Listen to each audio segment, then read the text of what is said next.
منظر دیکھنے کی صلاحیت سب انسانوں میں قدرتی ہوتی ہے، مگر پس منظر دیکھنے کی بصیرت ہر کسی کا مقدر نہیں ہوا کرتی۔ خوبصورت زندگی وہ نہیں جس میں سب کچھ مل جائے، بلکہ وہ ہے جس میں ہر حال میں اللہ کا شکر ادا کیا جائے۔ زندگی ایک بہتا ہوا دریا ہے، اس کی لہریں آتی اور جاتی ہیں، لیکن اس کی گہرائی ہمیشہ رہتی ہے۔ اپنے لمحات کو ایسے گزارو کہ تمہارا ماضی ایک خوبصورت کہانی بن جائے۔ انسان یہ سمجھ کے جھوٹ بولتا ہے کہ وہ پکڑا نہیں جائے گا، یہ سوچ کے دھوکہ دیتا ہے کہ اگلا بیوقوف اس کی عیاری مکاری نہیں سمجھے گا، مگر اللہ رب العزت کا قانون بڑا انصاف رکھتا ہے۔ انسان کو وہاں آ کر ٹھوکر لگتی ہے جہاں اسے کامیاب ہونے کا زیادہ یقین ہوتا ہے۔ حضرت علی رضی اللہ تعالیٰ عنہ نے فرمایا، جو لوگ کسی سچے انسان کا دل توڑ کر کسی دوسرے انسان کے پاس خوشی ڈھونڈنے جاتے ہیں، وہ اکثر دھوکہ ہی کھاتے ہیں۔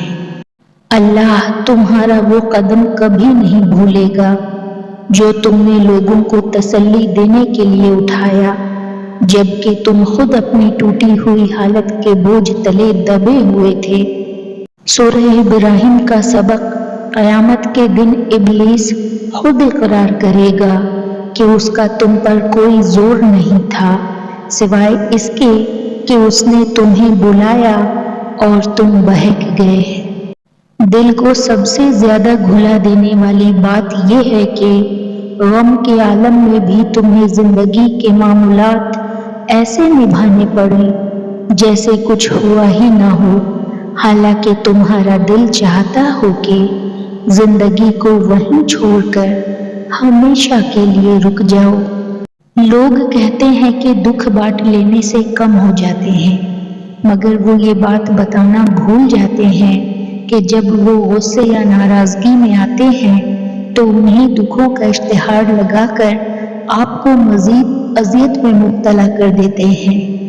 ہر انسان کو معاف کیا جا سکتا ہے، لیکن وہ لمحہ کبھی نہیں بھلایا جا سکتا جب کوئی آپ کے خلوص، اعتماد اور محبت کو اتنی بے رحمی سے توڑ دے کہ آپ دوبارہ کسی پر یقین کرنے سے ڈرنے لگیں۔ اچھا انسان صرف وہ نہیں ہوتا جن کے ماضی میں کوئی بری کہانی نہ ہو، بلکہ اچھا انسان وہ بھی ہوتا ہے جو توبہ کرے اور رب کی طرف لوٹ جائے، کیونکہ گناہ پر قائم رہنا ہی بہت بڑی بدنصیبی ہے۔ حاسد 3 درجوں سے گزرتا ہے۔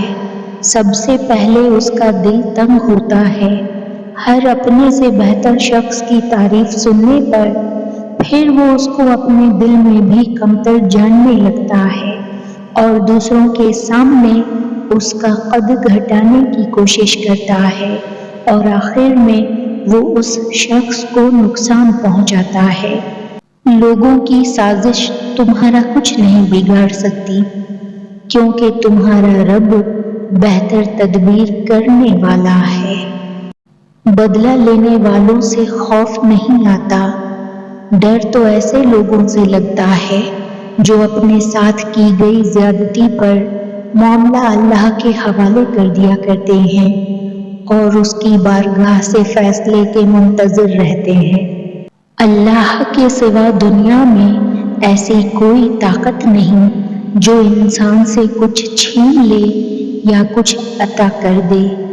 تم جو چاہتے ہو مانگو اللہ سے، اللہ ہی دے گا اور ضرور دے گا، کیونکہ ہر عطا، ہر محرومی اور ہر نصیب اس کے حکم سے ہوتا ہے۔